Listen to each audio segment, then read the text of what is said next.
Welcome, everybody, to the American Space Museum. I'm Marquette, and we're so glad you're with us to stay curious with Triple T, Travis Yes, Todd Thompson, buddy. How you doing? Doing great. You missed the fist bump Yeah, there. I did. Doggone Sorry it. about Okay. that. I left you hanging. Yeah, you doing all right? You looking better? I You feel had a little good. medical spell, but Yeah. you I'm ready eating to a lot hit of milkshakes to get that weight Have back, been. I hope. I have been. Yeah, well, that's good. We're to have you back, and he'll be doing tours in our museum.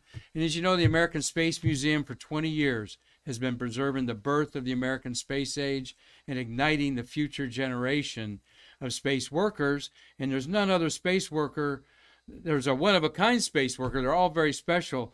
But for Travis Thompson, his office was right there, buddy. Yes, sir. As I blot out me to put your white room there in that long gantry going out to Yeah. the white room. And you did that for quite a few years. We've Many, had some many shows with years. Travis.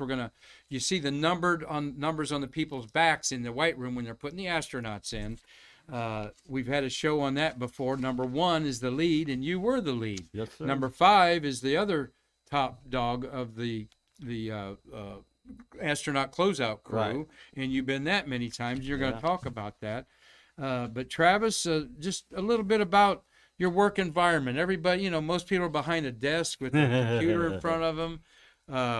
You had all kinds of noises. And, Oh, man. And We used to say, especially on launch day, that the bird was alive. yeah, Because, with all the venting and the cryogenics, getting hot and cold things moving, and they would vent. Normally on a work day, they'd say, okay, venting at the 195 foot, blah, blah, blah, uh-huh. They don't make those announcements. All of a sudden they vent something, and it's like, boom, it's like, oh, okay. A live breathing machine. It's Yeah. it's incredible. It also moves around. You would think that I forget how many tons it is, but the SRBs are 160 tons each on the Yeah. side.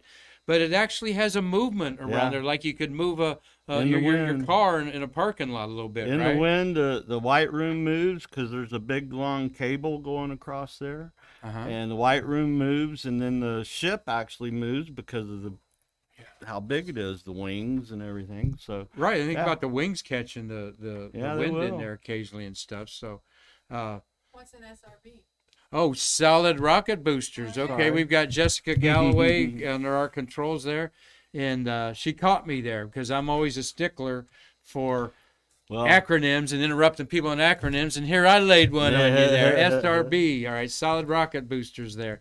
Well, it's quite an environment, and we all know the shuttle legacy after 30 years of wonderful flights, 135 missions. You were one of the people that got laid off, and you really didn't have a career path, No. and so many people didn't. And because how does on your resume, I put astronauts in their spaceship. Yeah. Not many jobs out there. No. But it does have a lot of people handling skills and I think, a lot of bravery to be doing this all the time. Well, we're going to talk today with Travis about a couple things going on. And one is yesterday in space history in 2002, STS-112 was launched, all right? And there's the crew that you put in space. Yeah. And we have there the commander is that Ashby. Ashby on the left? Tall one. The tall one in the back is Yeah. Ashby. You got Pam Melroy is there Right. in the middle, okay. And the other lady I'm looking for in there, Sandy Magnus, all right. All right. There she is. She's to the left of Pam Melroy. have my she's glasses, on the so. far right. Two women on the mission. good. Jeff Ashby's the commander, a veteran, and your pilot was Pam Melroy, okay. Yeah. And she piloted 2 shuttles and a commander of another one. Yeah. And you've got a special link with her, okay. Oh yeah, definitely. I'm good. All right, we're moving our monitor there for him to look at up there. And you had a Russian, Fyodor Yurchenkin, went Yeah. up there. And Pierre Sellers, ESA astronaut. So when you had a mix there Yeah. of European, Russian, and American astronauts, was there anything special about that, Travis? Well, I remember the Russian guy spoke very little English. Oh, really? They told me when he gets here, he knows everything. Everything's going to be good, but he speaks very little English. And we had a little issue in the White Room, me trying to get him to get something off. I guess I can tell it. Yeah. They wear a rubber galosh. Can't fire you now. Yeah, they can't.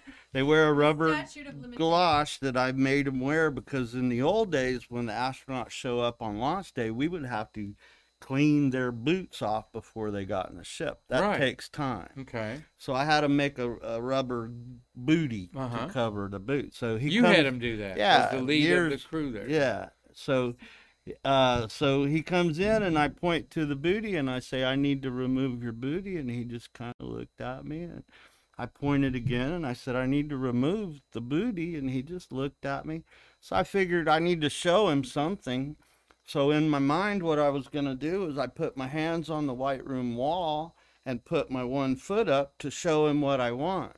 But as soon as I put my hands on the wall like that, he goes, "Oh, like KGB." And I said, "Yeah, just like that." And I patted him down, and we were happy after that. So That's funny. those are little things that. That's you know, funny. I can't Well, make that's that up. yeah. But did you have KGB people at the They were operations there. and checkout and Yeah, stuff they were like there. that? Yeah, well, they were in black suits, so you didn't know who they were, Uh-huh. but you guessed. Yeah. And anywhere, a lot of times, anywhere the astronauts would go, these guys would come first.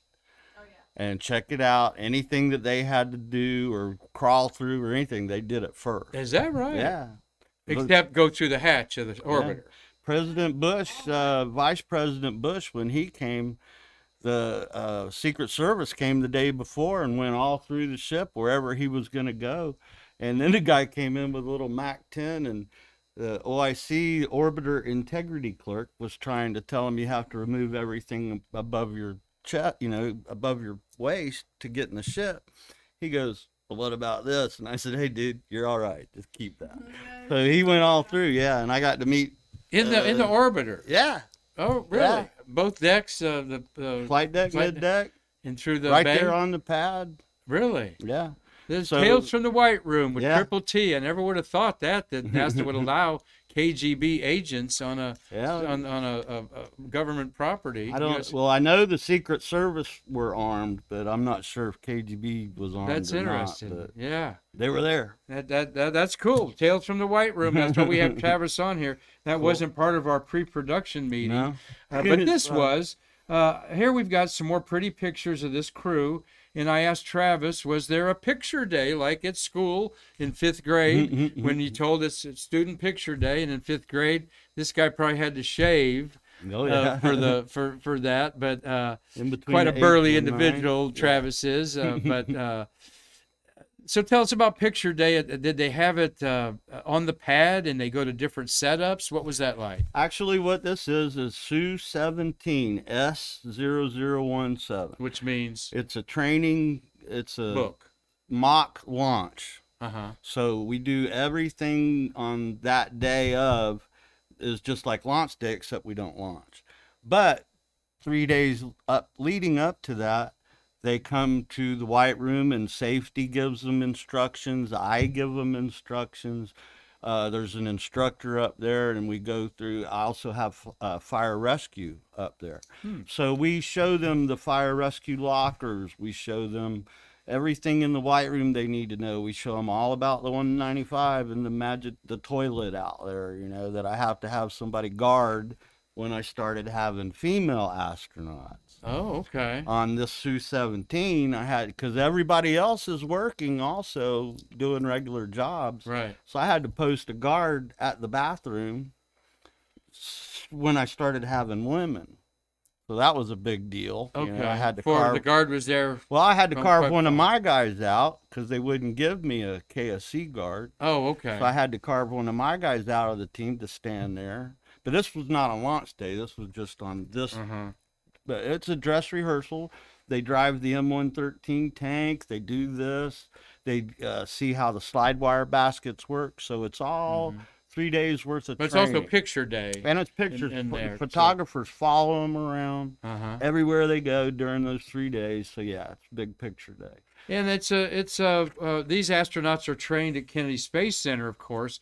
So they loved coming to Kennedy Space. I mean, they were yeah. trained at Johnson Space Center probably 90% of their time, or at Yeah. least 80%. So when they come here, Travis, they're they're always in a good mood, aren't they? They're doing crazy things. They're ready to go. Well, you got to hands on with the orbiter. They've been training for 2 years. They're ready. You know, they're ready to get something going. But they love coming and seeing stuff. In the early days, I remember having a couple astronauts up there on Su-17, which they're going to fly in about 3 weeks. And this was the first time he'd ever seen the orbiter. Wow. They're from JSC. There's no flight hardware at JSC. JSC, the flight hardware is the astronauts. Well, all I have is mock-ups and stuff. And doing the water tank EVAs and the all that neutral extracurricular buoyancy activities. lab, NBL, which is cool.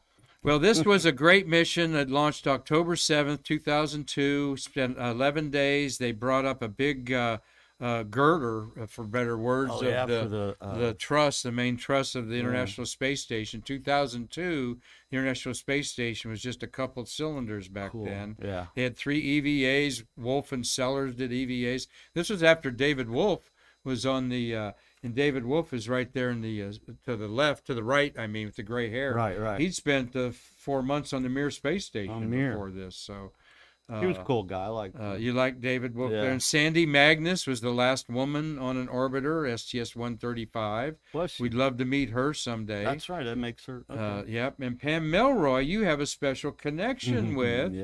Because there's your girlfriend there. Of course, Pam Melroy is the NASA Deputy Director, all right, second in charge under Bill Nelson.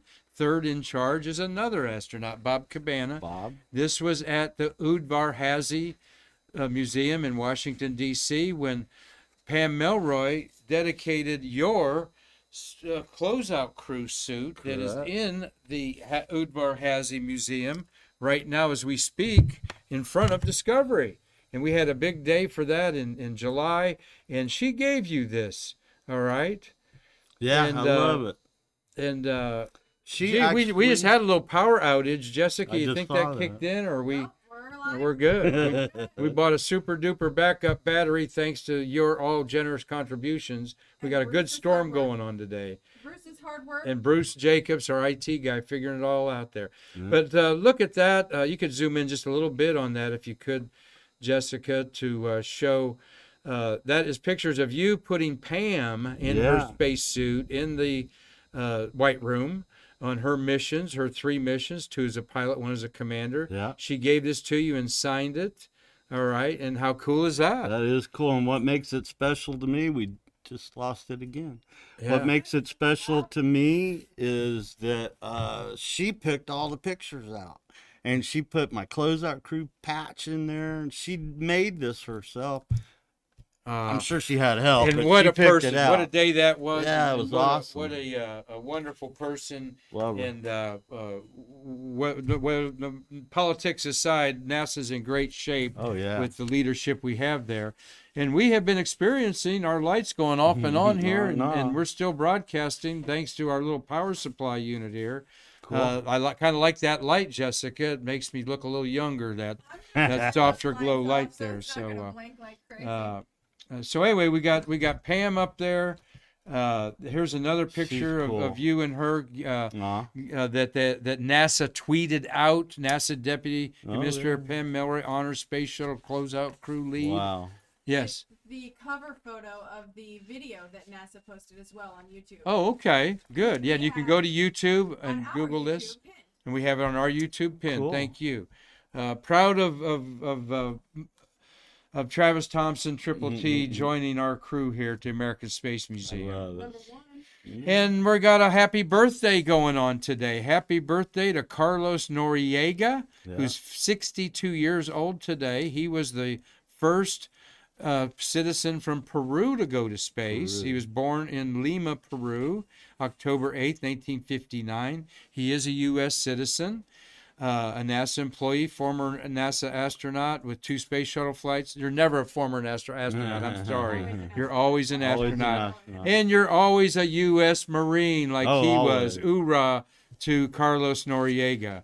He grew up in Santa Clara, California after his youth in Lima, Peru.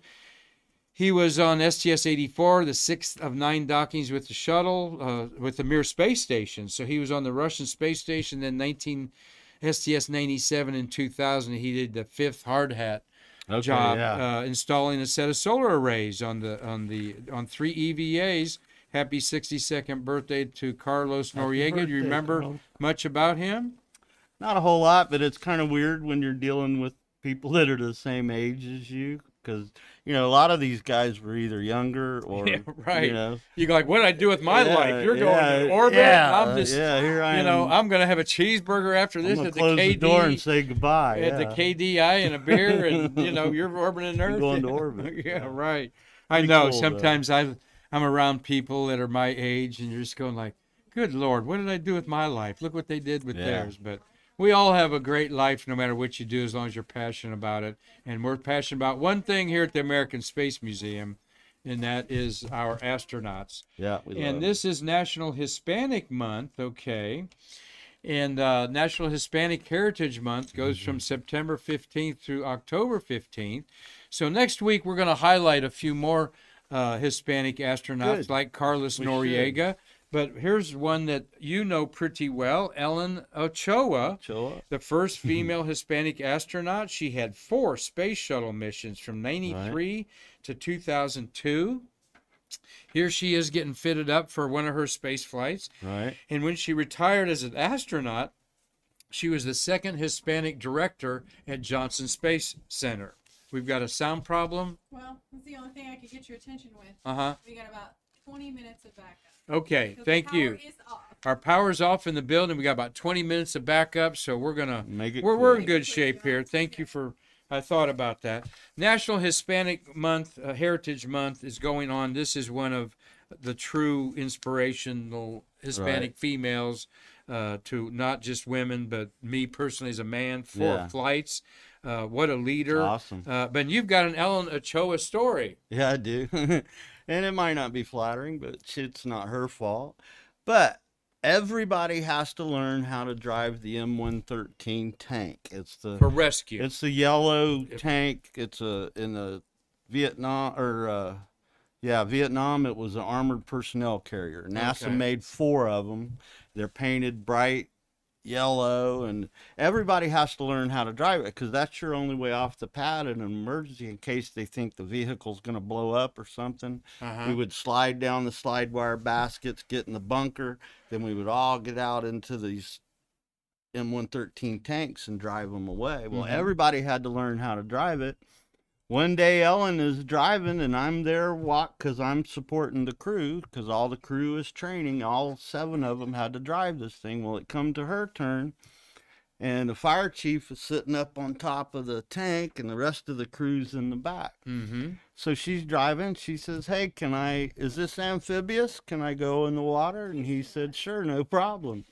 Well, what the fire chief, God bless him, George Hoggart, he sent the M113 tank to the motor pool the week before to get it tuned up, and what he didn't realize was the mechanics forgot to put the plug in the bottom of it. So Ellen's driving, she's driving in this lake, and the astronauts in the back says, hey, we got water up to our ankles, is this right? Well, of course it wasn't. Long story short, it sank. But, and it was not her fault, but the rescue had to come get them in a little dinghy and get them all out, and they brought them out. But to this day, out there on the Cape next to this lake is a plaque, and it says Lake Ochoa. Is that right? Oh, my gosh. You'll have to take a picture of that one. We'll have to have her on Stay Curious sometime. And the only thing I feel bad about is 2 of my idiots after the next day is dress rehearsal, where they come with their pumpkin suit, and we practice a launch day.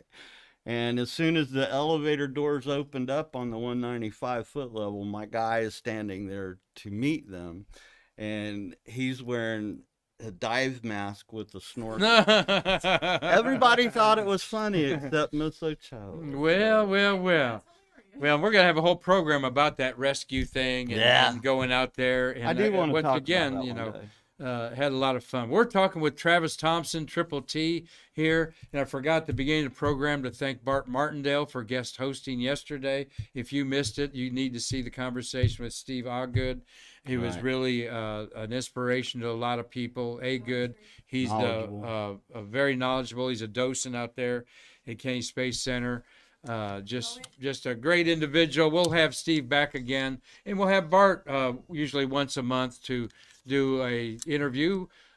He's a docent at Cape Canaveral, and we love it that Bart can bring in those people out here and let me go to a couple Chamber of Commerce and tourism department meetings and be bored on there because I'm the liaison, and so I'm liaisoning some. So, we appreciate Bart and everybody being involved with Stay Curious.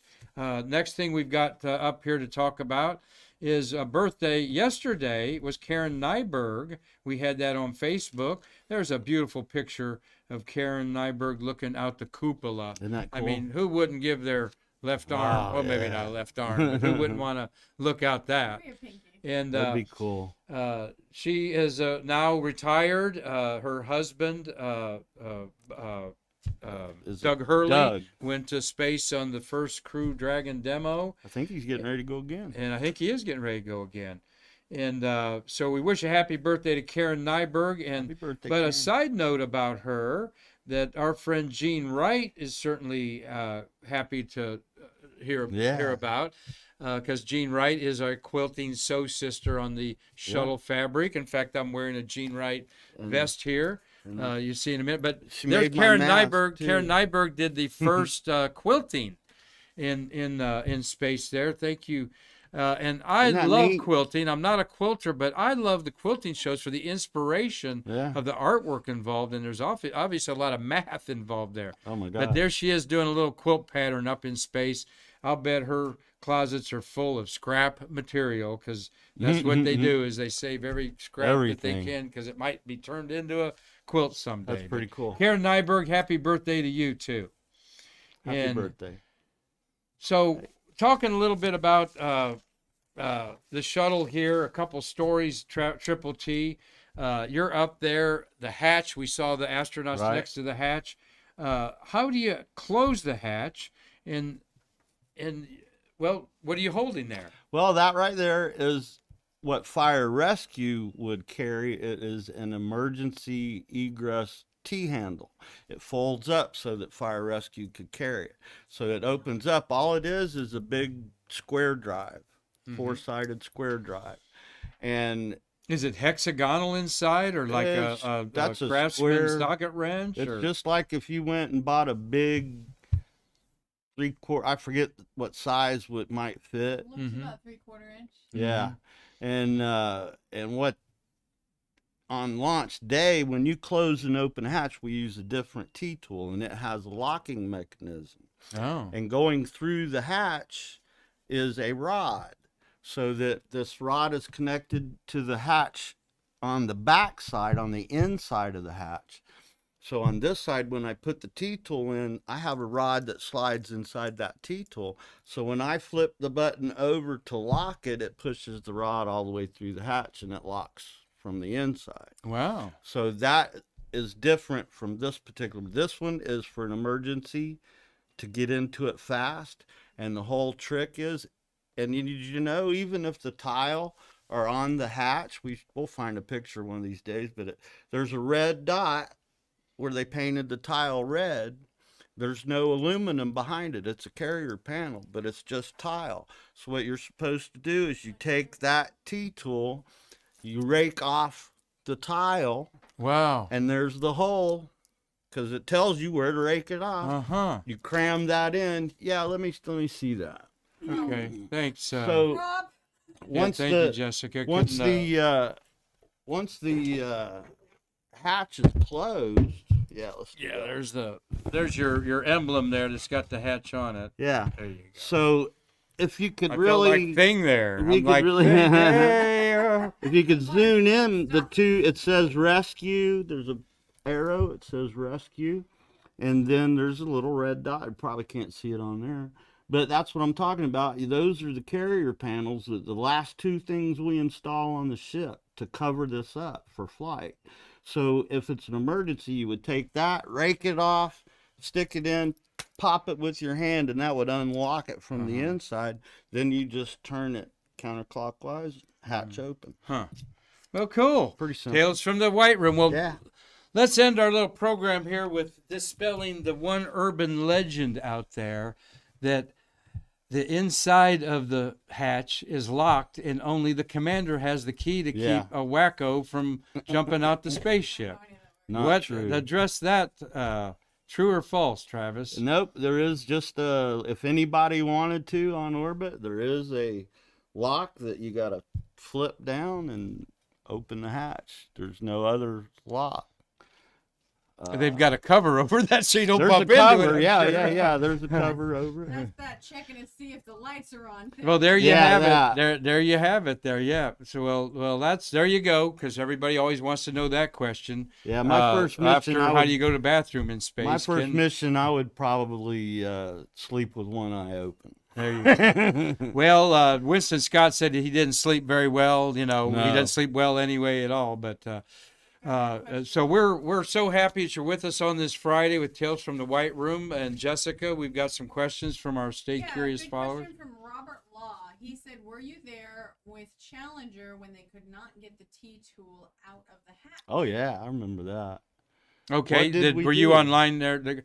The question from Robert Law in Dundee, Scotland was when they was he there when they couldn't get the tool out of the hatch, which was the day before the fatal shuttle flight, wasn't it? I was backup. I was not prime, but I remember having to I had to go get them something they needed, and I believe it was another T-tool. I had to go get extra T-tools because they knew they were. But it delayed and scrubbed the launch because they couldn't. They couldn't close the hatch. Yeah, because I was up. Well, they closed it, but it wouldn't release. Oh, okay. From what I remember, and I don't know why it galled. It galled once it went into the hole. It galled somehow. And galding means 2 pieces of metal. That's almost like welding. Oh, okay. Messed up. Okay. Yeah. So well, that's a great question. Thank you, Robert. We Yeah. appreciate you watching on your big fat screen on YouTube, I'm sure, in there. And we are on YouTube and Facebook and Twitch, and we are approaching 1,000 members on YouTube. So please, if you got YouTube friends out there, have them go to the American Space Museum and just follow us. It will help us monetize our programs here at the American Space Museum. And we're trying to get 10,000 Facebook followers. We've got almost 9,000. And that, again, lets us, helps us monetize Facebook, importantly for our nonprofit. Like, share, subscribe, and follow, and tell your friends, because only at Stay Curious can you get these stories from Triple T Thompson here. Yeah. And how interesting were some of those stories he told. So. I can't make it up. No, you can't make it up, for sure. And like I always say, science fact is stranger than science fiction. Yeah. And some of the stories Triple T's told me off air that we might be able to tell someday. You're not going to believe some of those either if they ever get out. But it's the same. Yeah, secrets from the White Room. Well, anyway, we thank you, Jessica Galloway, for being behind the scenes there. Thank you. We had we were actually powers off in the building, and I don't know. I kind of like this light without that overhead light in there. So. So we're so grateful for everybody supporting our humble museum here in downtown Titusville. And on behalf of Triple T, I'm Mark Marquette, and we will be here Monday with more astronomy with Stargazer Mark Me. And our auction is Saturday. Thank you, Jessica. Tomorrow is our auction. Go to our website. Up at the top, it says auction. Click it. We have 400 lots of space-flown items, astronaut autographs. Right. You've had some things in the auction. I have. Consigner gets about 80 cents on the dollar. And we're not selling our museum artifacts. We're selling things we have extras of and consignment things. And Chuck Jeffrey, our collection analyst, was here Tuesday.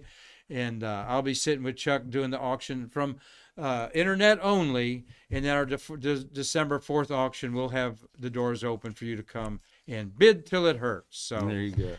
Until next week, on behalf of our nonprofit museum here and Triple T, Yes, sir. what do we tell everybody? Come back Started next out week and bridge the space between us. Come see me.